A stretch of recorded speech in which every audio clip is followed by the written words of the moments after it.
Yomi ìgboro títì yomi ìgboro títì sinimá tuntun ìlú yomi ìgboro títì lọ́wọ́ tani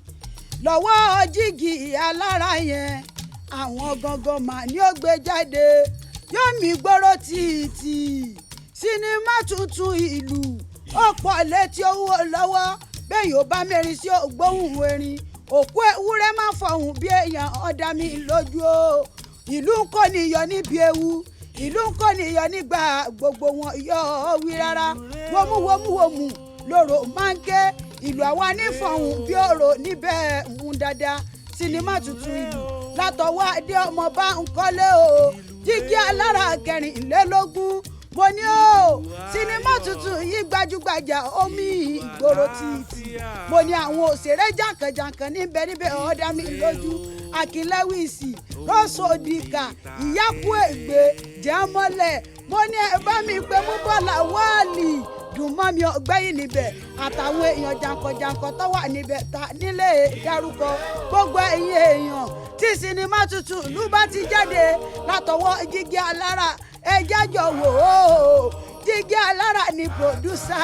ọjà rẹ̀ adé ọmọ bá ń kọ́lé òun ni executive producer láṣẹ Elédùmarè ọba nìkan ọ̀jùkú sinimá tuntun ìlú ó pọ̀ létí owó lọ́wọ́.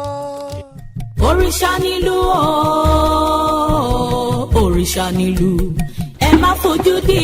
àdánù òrìṣà nílùú sinimá tuntun ìlú ó ti jáde wá lórí YouTube. ìkànnì Jígí Alára TV kẹrìnlélógún lẹ ó ti rí wọ àwòtún òní iṣẹ́ ńlá yìí.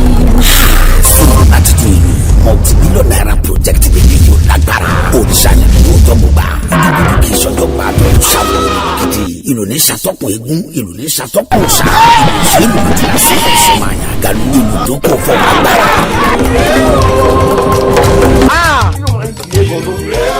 o lè jẹ́ láì ṣe pé fún yòó ni wọ́n ló dúró lóko ọ̀bẹ̀rẹ̀ lóko ọ̀bẹ̀rẹ̀ ìdíje àkókò lójútó òkú adébáfún àjùmọ̀lá gbẹ̀nà tí ó dolóko láì bá tán.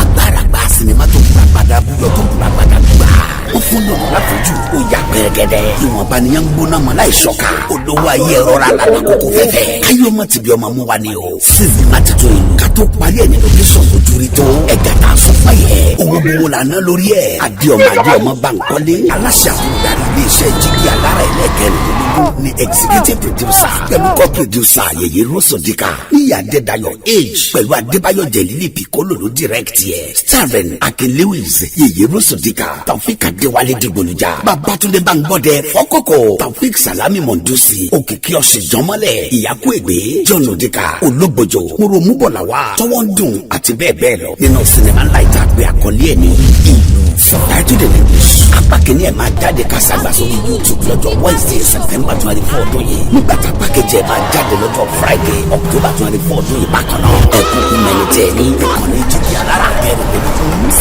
/Brazil TV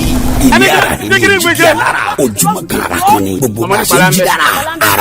ara la fi ń ṣe sinimá tuntun ìlú lélẹ́yìí o ẹ̀ subscribe sórí Jígí Alára kẹrìnlélógún kẹrìnrán wò iṣẹ́ bàbá iṣẹ́ ni àwòrán tó wò ní ẹgbà bẹ́ẹ̀.